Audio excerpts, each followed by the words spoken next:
Wednesday, and obviously things look a little bit different because we are going to change it up. If you've been joining us on Wednesdays, we've been doing a Wednesday Bible study, which has been awesome, and we really wanted to change it up, and every once in a while just kind of have a discussion about maybe things that are going on in the culture or maybe things that we face just as people. So today we're actually going to have a conversation about parenting, and I'm excited for who we have. We have our youth pastor, Naomi. We have our outreach pastor, Tori. And then everybody knows Stephanie, the church secretary. If you've seen any or 90% of our announcement videos, nobody actually even just calls her Stephanie anymore. It's Stephanie, the church secretary, as if it's all one name. So, hey, so we're excited. We're going to talk about parenting, and hosting our conversation is going to be Pastor Naomi. I'm the hostess with the mostest, just in case you were curious. But I think it's fun to do this. That way I get some sneak peeks and some secrets and some pro tips and just put them in my pocket for later. Or I'll use them on your kiddo, so you'll see them maybe. But just to start it off, let's start real simple. What's the best thing about parenting? I'll go right off the bat. So I've got, if you know me or maybe you don't, I've got two kids. One is 47 months and the other one is 2. That's almost 4. Bradley turns 4 next month. But one of my favorite things, really, with the oldest one is just the time that we can wrestle around and just, kind of have a lot of fun. But with the youngest one, it's lunch. I like going home and taking naps with my kid at lunch, even though he only lets me sleep for about 20 seconds until he gets uncomfortable. But that's one of my favorite things. It's just like wrestling with the oldest and taking naps with the youngest. But that's about all he can do anyways. Okay, I've got Emma, who is 17, and Ellie, who is 14. And the best thing, I think, is seeing their victories. Like, no matter great big victory, little teeny tiny victory, passing the test, and seeing their excitement and knowing, like, what all they did to get to that victory and stuff. That's a big thing for me, is just being able to see them succeed, and no matter what it is. Seeing them grow and mature, becoming a functional human of society. Being good people. Good responsible people. That's cool. So I have Brayden, and Brayden's 20, and then I have Landon. Landon is 15, and then Lexi is 13. So I would say the best thing about parenting is when they're little. No, I mean, it really is awesome. I just think back of sleeping with my kids, like you were talking about, or when they would fall asleep. I wouldn't really sleep with them. They'd fall asleep in your arms. I think about that. I see pictures and I'm like, oh my gosh, I didn't know what I had when I had them in my arms. Wow. But really it's awesome now because Lexi is kind of like my best friend, and you took her away to camp for a week, and I was like, where's my bestie? Aww. So I just love enjoying life with just doing things that they love to do, just kind of like she's saying, celebrating their victories, just getting to do their own interests, and just seeing them smile just brings you so much joy. Yeah, that's so good. That made me think of what Caitlin said. We had that Mother's Day video where we did pro tips and kind of goofy tips. And I remember one of her advice were don't feel bad. If there's dishes and laundry to do and you're just holding your little one, don't feel bad for holding your little one because they're only little for so long. Yeah. Little for a little. I thought you were referencing the little quiet part because Bradley usually when it's quiet, there's something wrong. That's the worst thing about parenting. He's hiding socks or destroying something, or Okay, so that being said, what's something really challenging, or I don't want to say the worst part, but what's something that's it's a big challenge, it's an obstacle about parenting? For me, it's regression. I know it's really tough, right? If you know me, I'm a super goal-oriented person. It's potty. I said this, if it came to leading through a pandemic, and I'm not wishing a pandemic on anybody, don't hear what I'm not saying, but if it came to leading through a pandemic or potty training, I'm choosing the pandemic 100% of the time. Potty training was so hard, but even though I think the hardest thing that we went through, and it's just here recently, was, before pre-Juju, Bradley was potty trained. He didn't have to worry about it. He wasn't going to have an accident in bed. If he did, so he was sick. You know what I mean? You knew something was up. And then all of a sudden you have a baby, and it's it doesn't matter if he's sleeping in the bathroom, he's going to have an accident. Oh. To me, that was just mentally, because it's I know what you're capable of. You've actually already shown me that you're capable of doing it. To me, that was the hardest, and that he's 4. I can't even wait till he's a teenager. Yeah, I'm going to piggyback off that. So I'm going to say regression too, but with a 20-year-old. Oh, yeah. So, just being real honest, you know what they can do. They've been doing the right things, and all of a sudden they just go way back to little kids and act crazy. I'm gonna say crazy is the best word for Crazy. it. But Yeah. I like you watch your kids and they make these choices, and you're like, I know I taught them this. I know I trained them this way. And you just have, like you said, I trained my child to go to the bathroom. I know I taught him this. And so just like a teenager, I know I taught him all these things, but it's like they still make their own choices. And so many times, like as your kids are getting older, you're like, man, I wish you would just do this and life would be easier for you, you know? And I think about God and like, does he look at us and think the same thing? Like, Oh my gosh. man, we were like if you would just that. do this, life would be so much easier for you. But I'm like, no, God, I'm going to do this and I'm going to do it this way. And that's how it is with my oldest. He's like, no, Mom, I want to do this and I don't want to do that. And he does it his way. And I just sit back all the time and I'm like, oh boy, oh boy. That's it. And I'm gonna piggyback off of that because I was like, what is the worst thing about parenting? And I have 2 girls, so you think drama and stuff, but there's not a lot of drama. But it's that them making their own decisions, and you're like, don't do that. Like, and it's not bad decisions, but it's not how you would pick it. It's not what you would do. And so letting them just walk out in that, and you're just like having to like bite your tongue and not say anything. And then when you put it that way, when you're like, God's going, Stephanie, the church secretary, do you think you should be? And it's like, it like totally changed it for me now. Watching them do that, it's like, okay, I guess what would God say for me? I should say that same thing for them. So yeah. Growing up, so my I grew up with like really good parents, right? And I was a straight A student going through school, and I remember in high school I got like an 89, and my parents grounded me. I was like, are you kidding me? You know what I mean? Like so I had this conversation with my mom. I remember having it. I said, Mom, I have friends that are making like 72s, and their parents are letting them go to the movies like every Friday, and I can't even read that. Like I can read a book. That's all I can do. Why am I getting grounded for an 89? And this was her response. She said, because all through elementary and middle school, you showed me that you were a straight A student. So right now you're showing me that you've actually like settled, or you're being lazy. You showed me what you're capable of.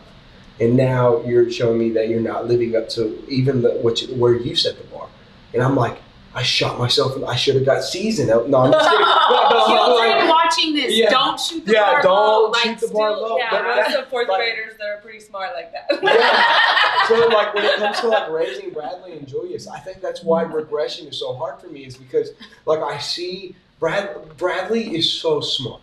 Like he's so smart. He's super strong. You know what I mean? And the kid's a negotiator. Like if you've spent any time with him, but to see what he's capable of, and to see him like the moments where he settles. And there's times where Alexis call me out, and like because he'll act like a 6-year-old or a 7-year-old, and he'll do something 4-year-old, like a 4-year-old would do, and I get so mad. And Alexis is like, Matt, he's 4. I'm like, but he acts this way. I used to do that. I used to do that with Emma. I'd be like, why is she acting like this? And then be like, oh, she's 2. This is the reason. But they act older, and I don't know if that's a firstborn, if you had that with Brayden. Yeah. But Emma acted so much more mature than her age. And so it's like you just start treating them older and older and older. And so does that ever stop? Like, do you treat him older than what his actual age is? No, I think you do. Like, I'm a firstborn too, and so I think it's always like that. But so my husband's a baby, so my husband's like, you need to do this and this, and then as a firstborn, all that pressure, I'm like, let's lay off him, because I remember the pressure. Like your parents are like expecting you to be an adult, and you're actually a child, and they're expecting you to run the house and take care of everything, and so it's kind of, for me, it's kind of like I see how my husband's like, you need to do this, and I'm like, well, and then I'm like, yes, you do, you know. It's kind of Is Luke the youngest in his? Yeah. Oh, okay. So we were oldest and the youngest, and then trying to figure out how to marriage and parent. That was like okay. So that's interesting to go into. Let's talk about your firstborn, and like it's your first kid. You're here with your spouse, and then like there's this whole new world in front of you. What was that like for you and your spouse going into parenting together? Can I say this? I don't know if I can say this. We totally screwed up. Oh, Because this is what we did. We were like, okay, we didn't have this and this and this and this. So we gave Brayden everything. And then I remember whenever he was like 7, we were like, we have nothing cool left big to buy him. We bought him everything. And then we were like, we have like messed up. We gave him so much. And so like we had just an incident that happened with us, and we realized like when you give people, they just expect more. And so we were like, we've got to quit doing this with our son. Like we're making a little, a little bad guy. I mean, he wasn't, but we were doing this. Like we were trying to create a culture, right? Yeah. That's what we noticed with Bradley. So this year at Christmas, everything at Bradley was like, oh, so we're going to grandma's for Christmas so they can give me presents? Like, no, son. First of all, Christmas is about Jesus, right? But you create that culture, and it's because you want to bless them and you want to give them. And I think that's why maybe firstborns struggle with discipline. Is because we bless, and when we discipline, it's like, you hate me. Yeah. Like, no, I don't. The Bible says I love you when I give you. You know what I mean? I think what I learned, so somebody told me this, it was the best parenting advice ever. They said, everybody's going to give you parenting advice, and it's all going to be bad. Yes. And I think it was so true, because everybody wants to come in. Yes. And I catch myself with, like, my sister-in-law just had a baby, and I'm like, oh yeah, you want to do this, you want to do this, you want to do this.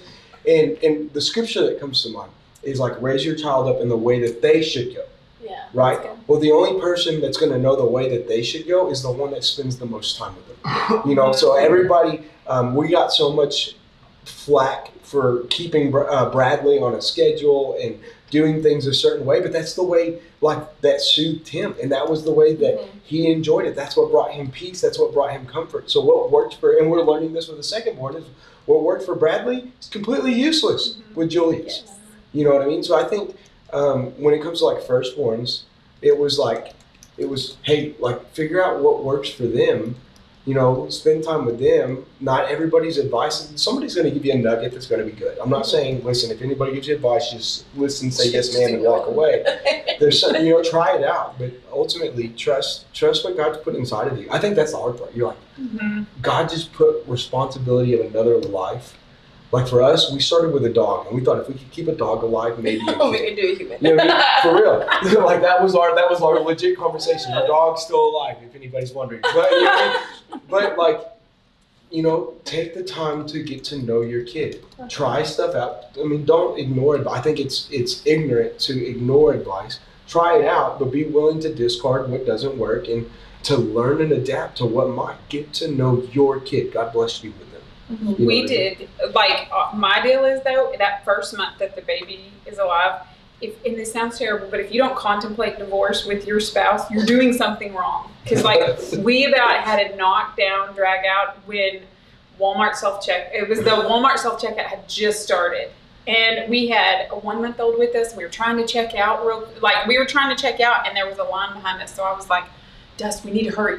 We're taking too long. We need to hurry. And outside, I found a parking spot and tried to pull in, or Dust tried to pull in, and this car swooped in. Well, that just made Dust super mad. He got out to go talk to that guy, and I was like, no, newborn baby, come back. And you're just, your emotions, you're not yourself. Everything, you're not getting sleep. You're not eating. You're on a baby schedule, and that baby doesn't have a schedule.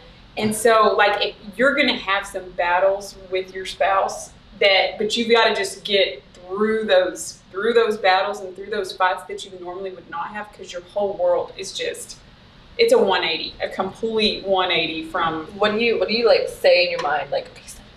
To get through those, don't smother my husband with a pillow in the middle of the night. Don't. No, but it's just that everything, and I wrote this down, everything is a season. Diapers are a season. Potty training is a season. The kids will go through this trying to. I think of that give them an inch, they'll take a foot thing. They'll do this lying to see how far they can go, but you've got to you just got to stop it. But it's everything literally is a season. Teaching your child how to drive. That little bit that's awful, putting them behind a wheel, and you are sitting here and you at their hands. Yes, I'm there now. Okay, and the first thing I told Emma, which was the worst thing, is you have the ability to kill every one of us in this vehicle, and it's stress. I know, firstborn. I know. Hyper optimistic. I know, but it's that I'm trying to tell them this is so serious, but it's everything is a season. It really is, and you said something so long ago that I remember, is that when they're juniors and seniors, that they start, it's like they just start becoming their own person, and you start getting irritated. And you said it was almost like God's, they need to leave, and this is a way for you to be able to like, push them you out should the nest. leave. Yeah, you should. But it's that because you just don't. I'm in that spot where I just don't know how I'm going to do when Emma's gone. Like, because she's a senior this year, and I'm like, she's not going to be here. But it's like she's becoming her own person, and I'm just like, okay, I'm excited for her to go. Like, it'll be, and not in a bad way, but it's like, I've remembered that since you said it, like, I swear 5 years ago. So, and when they come back, so like Braden's here for a little bit, he moves into his apartment like in a few weeks. Then you're just like, okay, get up, do this, do this, do this. Yeah. You make them do all stuff so they don't want to come home. Before we moved to Panhandle, I had to live a month with my parents, and because they were, Danny and Margot were getting the house ready out over on the other side of town, and that one, I like, listen, Mom and Dad, I love you, but living with you was so hard because like at that point I had already been out on my own for 5 years. So 5 years I had learned to establish like my own ways, kind of determine how I wanted to spend money, how I was gonna like spread out my time, figure out how I wanted to do things. And when I came into Mom and Dad's house, it was like, listen, you're under my roof. You're gonna live by my rules. Which now when kids come home, they're like, oh, my parents drive me crazy. I'm like, you're under their roof. You know what I mean? But then I was like, listen, I will go sleep in the dumpster. You know what I mean? Yeah, it was like, it was rough. Going back to like what you talked about, like smothering your husband. Yes. Don't do that. Yeah, let's start there. One of the things that was new for us is I had never held a baby. Like before Bradley. I never changed a diaper. Yeah, so and I was like, poop, no, get away. You know what I mean? But like, Alexis has helped. She's been more involved. Wait, let's go back to you changing diapers. How did you change diapers? Oh my gosh! Okay, when you first had, you're gonna go there.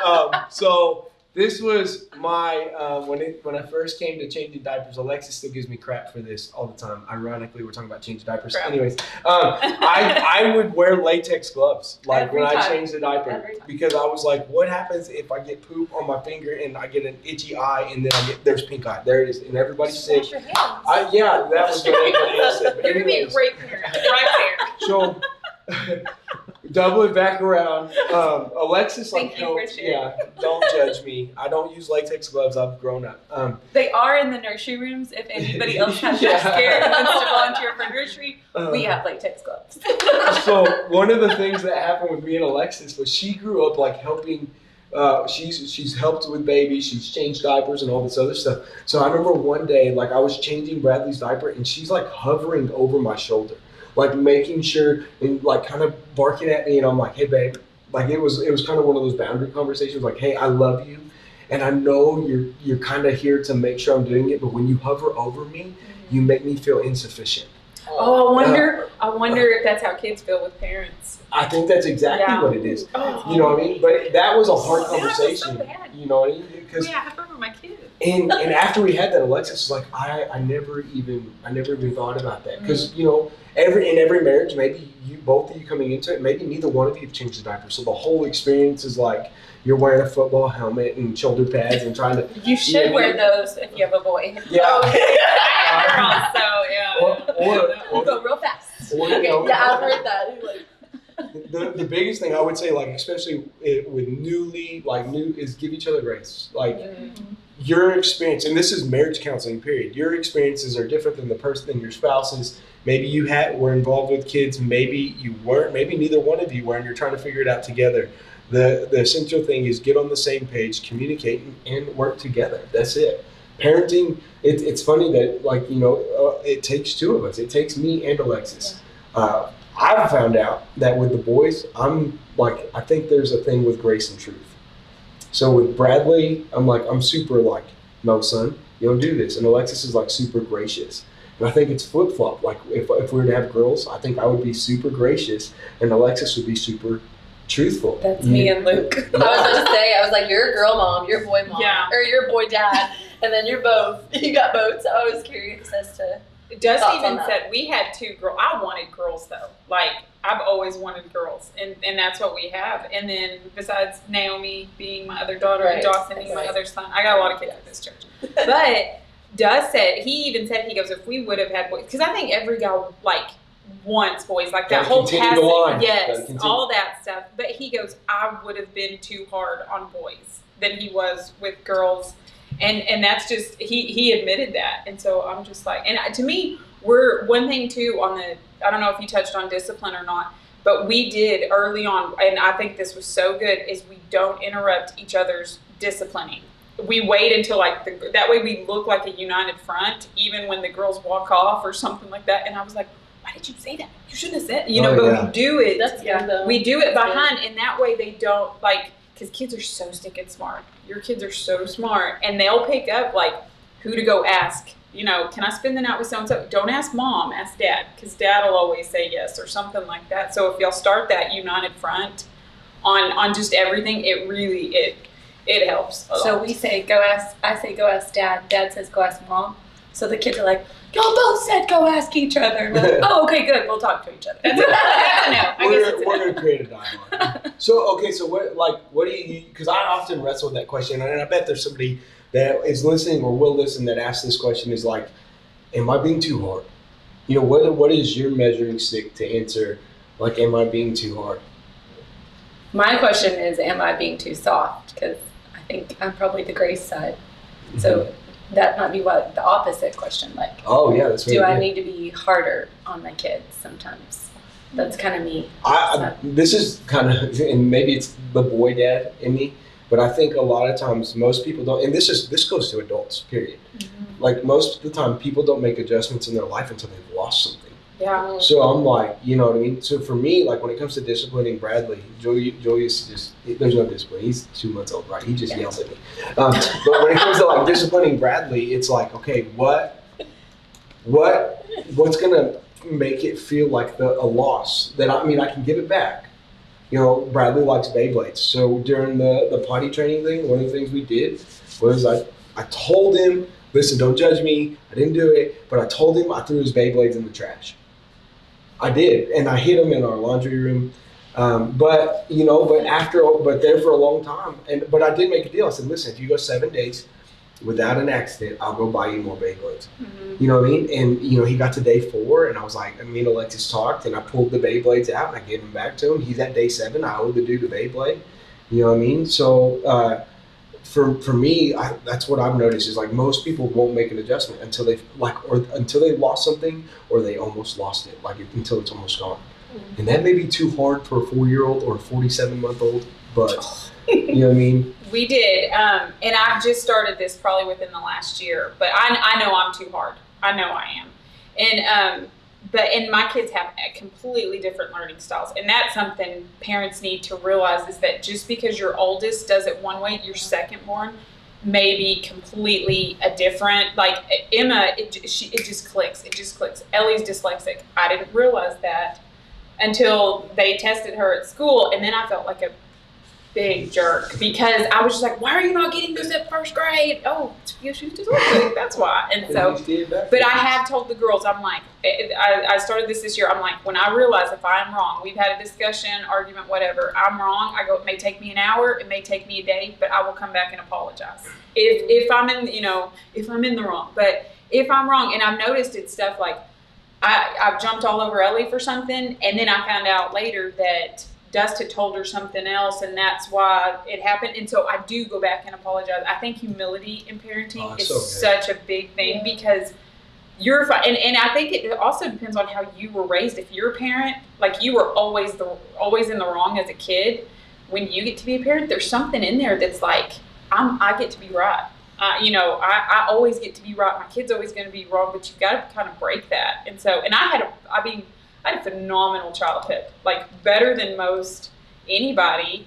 And, but it's just like, but my kids parenting them is a lot, it's a lot like it, and it's a lot different than how I was raised. And there's so much more technology wise that they have. But I do think being able to apologize to your kid is a big thing. So, I don't know. I think that's great advice.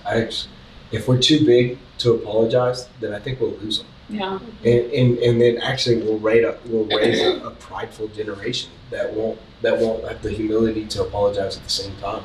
I mean, the truth is none of us are perfect. We make mistakes. You're going to make mistakes when they're when they're 2 months old, they're going to make mistakes when they're 20 years old, and y'all are going to have to remind me when Bradley's 20 to be like, Matt, quit being a jerk, go tell him you're sorry.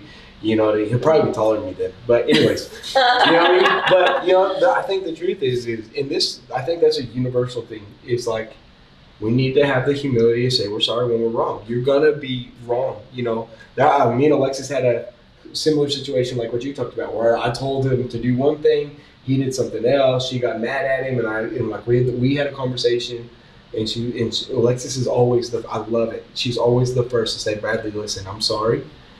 And I was wrong. And I think one of the coolest feelings is Bradley will be like, Mama, it's okay. I love you. You know what I mean? And you're like, ah. You know, it's just like. And then you go, we should have another one. No. That's what it is. That's not anymore. I love how Alexis talks to Bradley because, like, she parents like no one I have ever seen. Mm-hmm. Like, Bradley will say something and she will explain completely to him. Like, hey, this is why we have to wear this life jacket. This is what will happen if we don't. And, like, little kids ask why. And it annoys parents, but that's how they learn, is the whys. And I know, like, even as a fourth grade teacher, one of my coworkers was like, it doesn't matter why, she said so. Because I'm just answering their why, you know, and because that's me. I always have why questions. And my husband was like, why are you asking me all these questions? I'm like, because that's how I'm learning. Is I want to understand. Yeah, I want to understand how you do it, why you do it. And so I love how Alexis just, how she tells Bradley, she's explaining to him and molding his mind, and he does what she says. Sometimes he says no, but then he still does it, you know, and that's what the Bible says. Like, it's better to say no and then still go do it than to say yes and not do it. Yeah. And, like, that's what sometimes as parents we have to, you know, like, I know, like, Brayden, we'd say, go do the dishes, and he would be like, no. And then you would see him in 5 minutes run downstairs and do the dishes. Landon, I'll be like, go take out trash. Okay. And then, like, 2 days later, I'm like, I'm going to kill you. I know when you sleep. You know, Yeah. So, like, I just love how Alexis, just how she explains to Bradley, like, why it's so important, what will happen. Like, he is learning so much through her and her wisdom of how she parents. She's a lifesaver, because I'm definitely because I said so. Go go feed duck. Why? Because I said so. Instead of, because if you don't, she might die. Yeah. You know what I mean? You know what I mean? Like running out there. It's like all this food. I have to wear a life jacket because Duck might die. You just use that for Okay, so becoming a parent just from listening to you guys, like, I hear so many parallels with the Lord and, like, how he treats us and how we respond to him.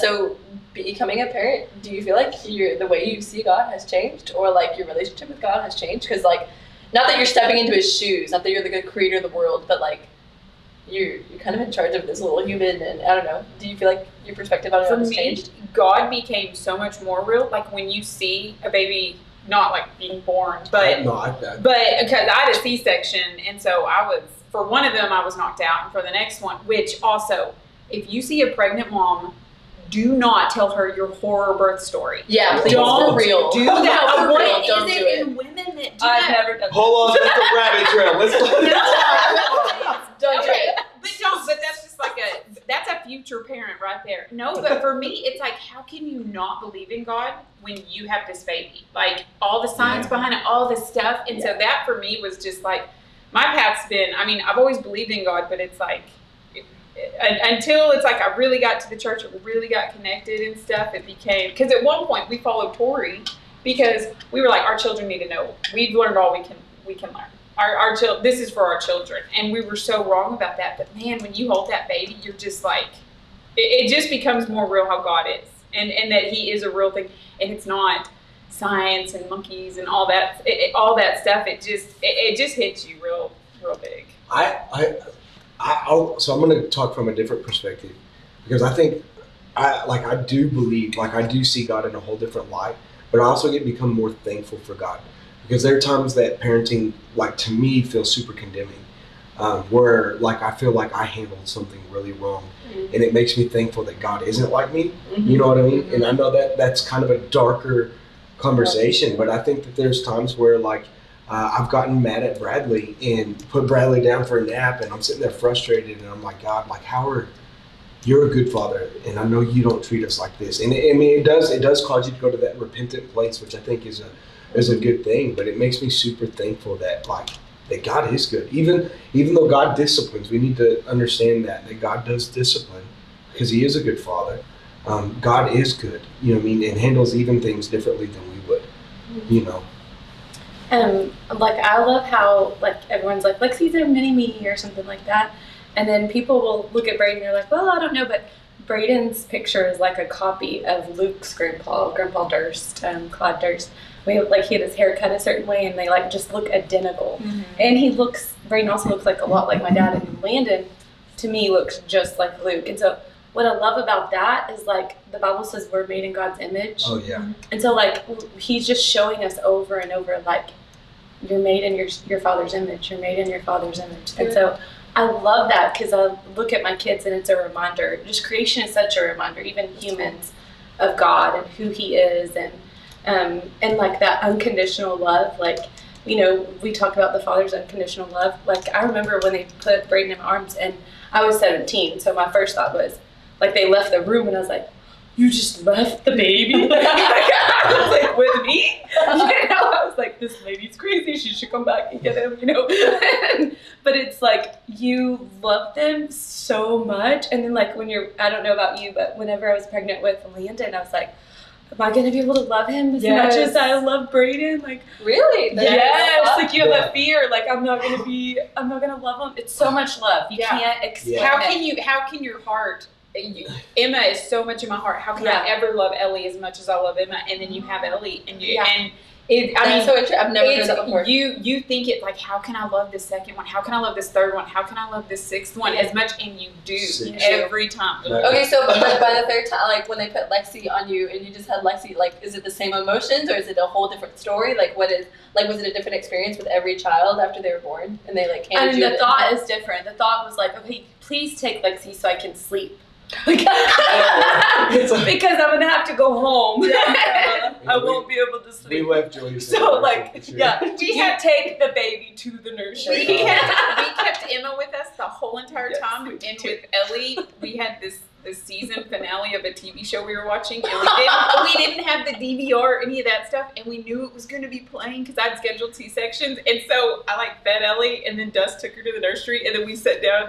Well, I laid down, and he sat here, but we watched the season finale of our TV show, and it was just like, you get it. It's like after each kid, you kind of you fall a little bit because no kid is alike, but you pick up more things, and you pick up more things, and it gets easier, like the very first part. But I mean, I think everything after they start sleeping.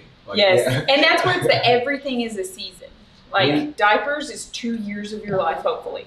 And then that's it. Kind of reflecting on like what you said and like taking it back to what God, like the parallel, you know, the conversation I had with my dad when Julius was in the nursery, that night that he was born was, Dad, how do you know how much time to give each one? And you know, paralleling that with God knows exactly how much time. You know what I mean? And I think that was the biggest question for me. Is like, man, you know, Bradley. We said this last night. We saw some friends. I was like, Bradley is like the equivalent of the Autobahn, like runs at 1,000,000 miles per hour.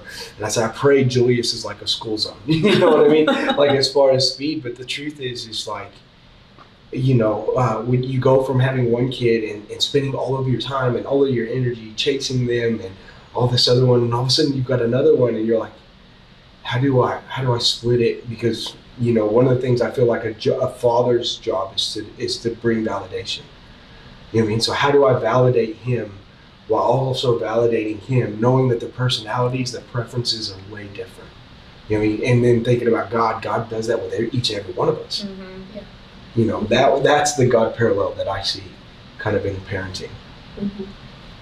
So once you became a parent and everything, what were some realities that you saw that you're like, this is not what I thought? Like good or bad? Like this is what I thought it was, and then you had a kid, you're like, oh my gosh, this is not what I thought at all. I was ticked one night. I've shared this on a Sunday. Bradley wouldn't go to sleep. Every time he clicked his binky, I wanted to rip it out and throw it up against the wall. Yeah, so I was super pumped because I was like, okay, I know what it's like to say I'm a son of God. Now I'm going to know what it's like to look at a son through the eyes of a father, right? So that night, I was super ticked, because he wouldn't go to sleep. It's 3 o'clock in the morning. I'm tired. I got to go. Like, I had boxing class that next morning, and I'm, swallowing Bradley. Finally get him to bed, and I tell guys, like, listen, I'm upset.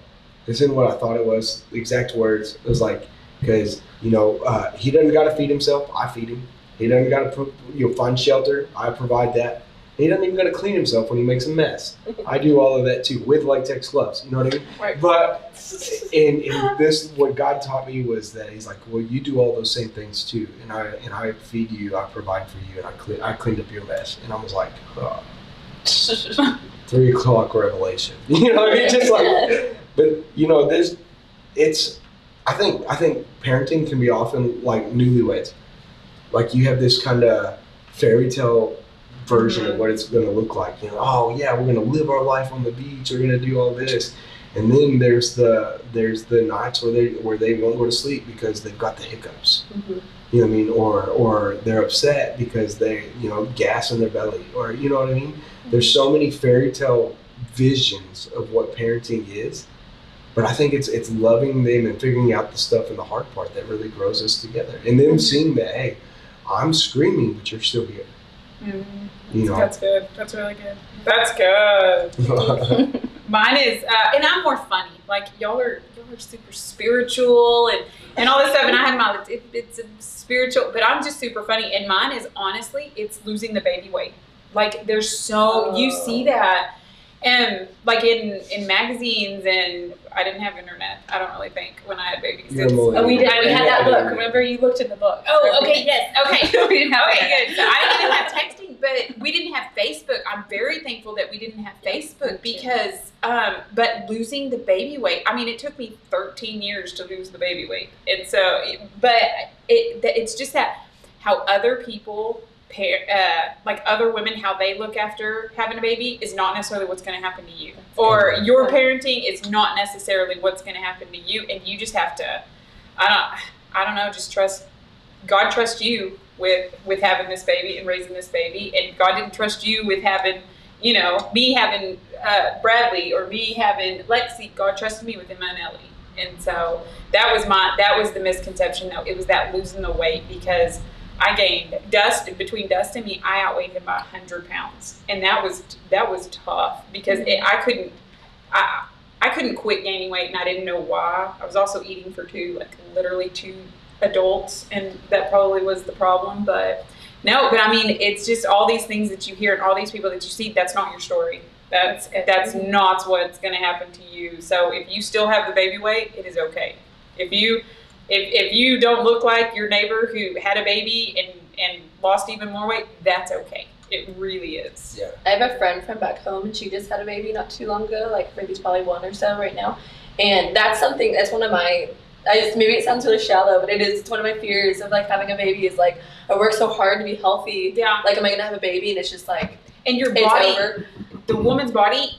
I weigh less than I do now than when I got married. I still can't fit in my wedding dress because my body, like my hips got wide, and I had a C-section. I'm like, really? Mm-hmm. I didn't have my hips, but your body just so much changes, and so you really have to think about, like, I mean, burn it into your brain. But it's like, I had a baby. God, my body went through all these changes, and it was worth it for this, and I can't be focused on that, and so. Yeah, that was a hard one for me. So what my friend said that I thought was really cool, because I really do. I can listen really closely to what y'all are saying, so I can like put it in my pocket, and then when I have a baby, I'll be like, okay, this is what we do. This is gonna be our podcast. I wrote a book. I know what to do. When my baby is 47 months old. But she said, like, when you're having your baby and your belly's growing, everyone's so excited, and they're so excited that you're growing, and then the second that the baby's out, they're like, oh, okay, so like. When are you gonna get back? And it's like, okay, my body just did like this amazing thing and like went through all of this, and it's like she's saying like just the hardest part is just giving yourself grace to get back into it. Like, I did not know that it took like months for that bump to go down. Mm-hmm. Like, I remember I follow a lot of fitness people on my social media, and someone did like a reality of like how long like it really takes for that, and it was like 6 months, but she still had like 13 years. And I was like, oh, I did not know that. Well, if it takes, it's really so 10 months. If it takes, 40 weeks is like 10 months. If it takes 10 months to go out, it should take Yeah. You have to Time to like go back. you have to think like that. But it's horrible. Like I went to Thriftway and some lady was like, "When are you having the baby?" And I was like, That's what my friend said. She's like, "So bring the baby with you always." it's like, look, here it is. It's out. Can't relate to any part of this discussion. So, hey, real quick, so we've gone for a little bit. Let's go one quick tip, one quick piece of advice, or one quick, like, exciting memory that you have with you and your kids. Ours was before I started working here, it was the summer bucket list. And it was like, I was Pinterest before Pinterest was even there, but I wanted to just, and it wasn't to outdo any moms or any of that stuff. It was just like, I wanted my kids to have a fun summer. So it's like, we set a goal of like 5 things we were going to do. And we always did the colored hair. And that was the funny story, is the blue hair that would not go away, that was supposed to be out in 6 to 8 washes, and it was 68 washes. And so always have. Did you read it right? Yes. No, But it just, our hair loves color. But man, it's like, you have one thing, my neighbor told me, is I forget how many, you have 52 Saturdays. What is it, 52 Saturdays? Or I don't know the number, but it's like, that's in 1 year. Okay, times that by 18. And that's how many Saturdays you have with your child. And it goes, it goes. Like I see Julius, I see him, and I see Emma, and I'm like, I remember that like it was yesterday. Yeah. And it goes, you don't say that. And my neighbor had told me that like 3 years ago when her son had graduated, or 4 years ago. And we're at that point, like we're going on a campus tour this Friday, and it just goes by so fast. So it's like, make those memories, man, those are more important than t-shirts, than Beyblades, but all that stuff, man, those memories are going to stay with you for so long. But you only have whatever 18, somebody do 18 times 52, but whatever that is, that's how many. Braden said, or Ted guys giving us some number. What is it? 936. 936. Thank you, Braden. But yeah, 936 days, and it seems like so long, but it's not. It's really not. So man, make those Saturdays, make those summers, do that. One of my favorite memories. So Ephesians says, "Imitate God as dear children." You know what I mean? So Brad, if you know me, like I've done a couple bodybuilding competitions, and this last year Bradley was really active or participant or inspiring by practicing posing with me. So one day you guys were over playing Guitar Hero, and Bradley just walks in with his shirt off and starts hitting bodybuilding poses and like make sure he hits them all, and we're just like checking it out. But like for me, that was so inspiring, because there are times, like, we talked about, where you're like, man, I wish I'd have handled that differently.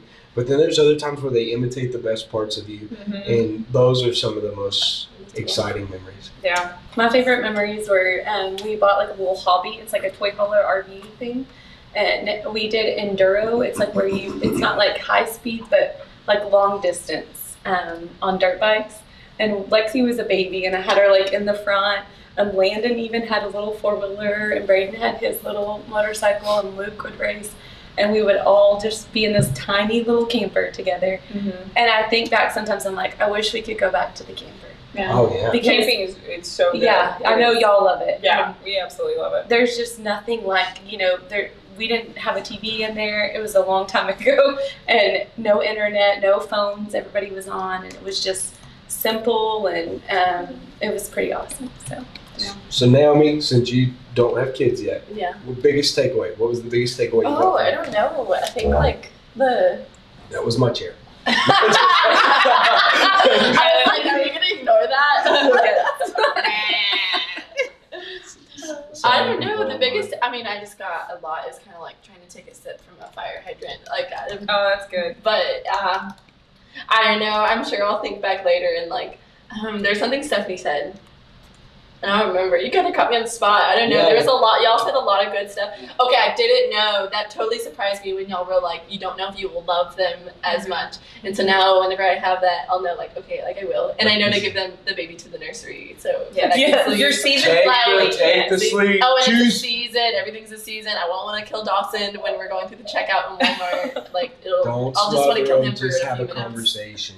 Yeah. Hey, so that's man, we hope that was life for you, and really we really like the opportunity just to have a real conversation, and do it where you guys can see, maybe learn. If you've got questions or about anything, post those down in the chat. We'd love to get back to those. And if we don't know, we'll just be completely honest and say we don't know. The truth is none of us or anybody else in the world really has parenting 100% figured out. So if you're in that boat, or you feel that way, just understand, hey, you're not alone. You're not alone in that. Another thing is, if there's another topic that you think that you would love for us to dialogue about, post that down in the chat. Send us a message. I think this was a whole lot of fun.